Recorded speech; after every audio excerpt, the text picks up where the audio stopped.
A lot has to go right to attract literary agents. You need a killer pitch, a marketable book, and the fortitude to survive a difficult process. How do you know when you're ready to start querying? How do you stay objective enough to ensure that every part of your submission is on point? And if it's not working out, when do you change your approach? In this video, I'll share firsthand experience, advice from experts, and talk about a big decision I made.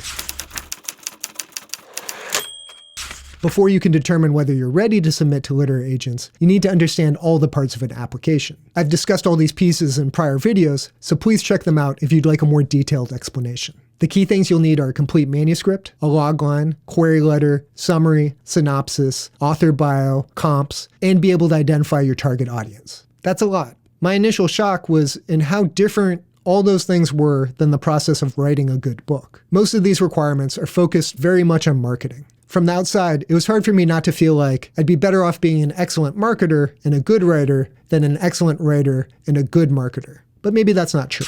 So what do these applications actually look like? The most common one you'll come across these days is through Query Tracker, which is great because it can link to your account and keep track of things for you. As always, be sure to follow any instructions and really read up on the agent. But once you're signed in, fill in your name, biography, website if you have it, some details about your publishing history. Then you get into the details of your actual book. Title, word count, genre. You can input your query letter, a few questions about AI. Has it been published before? It's also common to see a request for your first 10 pages. Some agents request more or less, so be careful to follow the instructions. I would say this application is a bit unusual because it does not ask for a summary, synopsis, comps, or target audience. Most of the agents I saw on Query Tracker did. Some agencies like APL have a unique form on their website. Once again, follow all instructions, but you'll see some similar fields. This one includes why did you choose APL, which I think is a valid question. Much like with Query Tracker, they ask for the title, word count, genre, and a description of your project. In this case, they don't ask for a separate query letter. They ask for kind of a combo query, synopsis, summary, which I might have messed up on when I applied to this agency. Here you have 1,500 words to really get into your book. They also require comparisons, comps. There's a bio field, website, and at the bottom they have a specific request for 1,500 words of your manuscript. The last type of request I've seen is a direct email, often with very specific instructions. In this case, Ginger Clark specifies send your query letter and contact information. That's it. Don't send any sample pages. How do you know you're ready to find an agent? The biggest question you have to ask yourself is, do I have a complete manuscript? And if you finished writing it, have you done extensive edits, more than one pass? Shannon A. Thompson wrote a great article on the subject. The key advice Shannon gives that I want to share is this. Your entire publishing package should have gone through revisions with beta readers. I would say you need 3 minimum. One who reads the first draft you send out, one who reads the first draft, second draft, third, etc., one who reads your final draft and has not seen previous drafts before. The last one is super important, and I see people skip this step all the time. The reason you need fresh eyes on your final manuscript is because your previous readers have already seen other versions. That means they might remember details that you've now cut. This is particularly important in world building and science fiction and fantasy. I tend to have 3 to 4 betas on my first draft, 1 to 2 who read every version, and a new 1 to 2 on my final draft. Total, you're looking at 3 to 6 betas on every book, query letter, and synopsis. This is a lot of people. This is basically a team. And I think that shows the need of community. You can find beta readers through personal connections, family members, literary groups, reading groups, writers groups, things of that nature. Personally, I've had 5 beta readers along the way, but only one has seen the entire manuscript. And I think this identifies a weakness in my approach. Another thing I loved about Shannon's article is the emphasis on patience. Sit on your project. Sit on your revisions. Allow yourself the grace to step back, gain perspective, and approach it with fresh eyes. You'd be amazed how easy it is to overlook simple errors and justify sloppy changes just because you finally want to finish this book.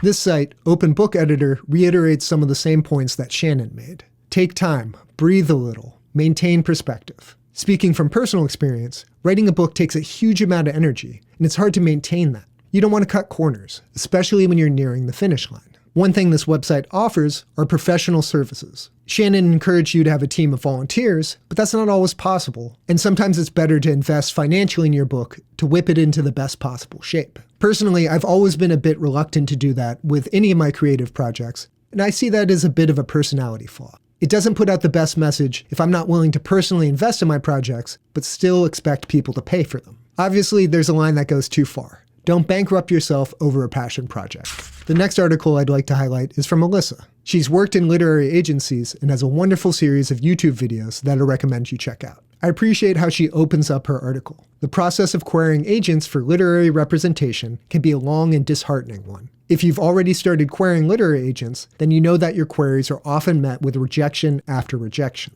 It can seem like a rigged game with only the most popular, platform debut authors securing representation. But I can tell you that is not the case.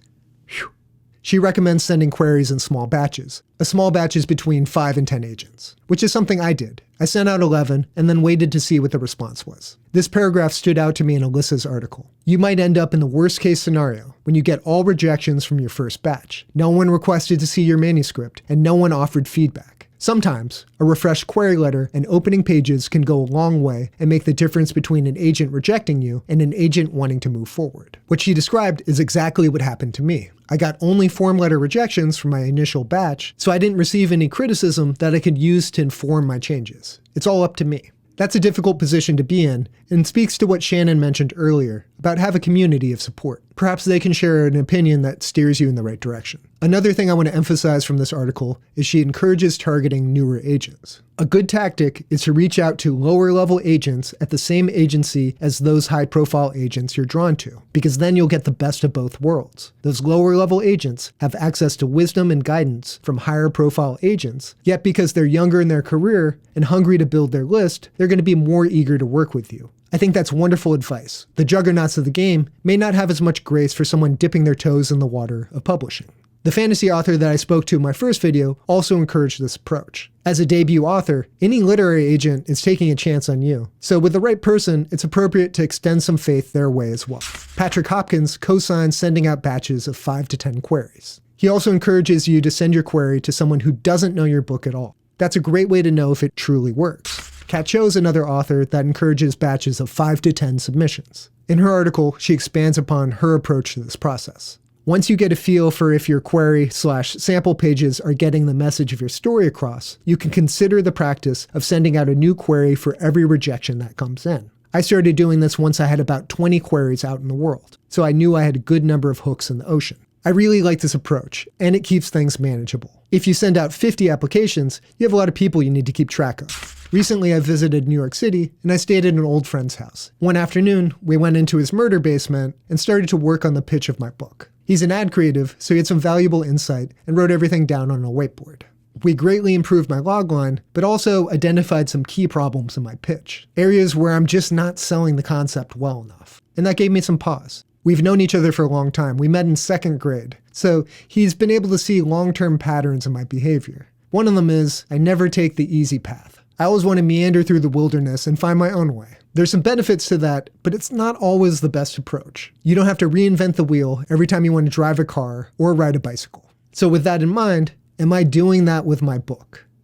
I think so. The evidence is a bit overwhelming. I've written a book that's longer than agents want from a debut author, with a very complicated structure and too many characters. It also has more in common with fantasy from about 20 years ago than current market trends. None of that means I can't find representation. It's just going to make it a lot harder. And I think that's reinforced by the lack of a warm reception I've received so far, except by you guys. So all those thoughts lead to my big decision. I'm splitting my book in half. That immediately addresses the word count issue, reduces the characters, and makes the pitch a lot simpler. I think it's win-win-win-win-win. Honestly, I'm lucky that it works in this manner. The fantasy portion of my book, as written, is completely independent from the real-world setting. The real-world setting is the part that's dependent on the fantasy. What I think's great about this is it might help me get my foot in the door, and then I can introduce a much more ambitious concept later, or re-release the book with other parts included, a director's cut.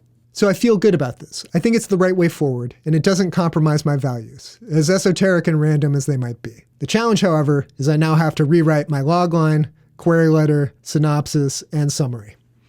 Great. Well, at least I have a lot of practice.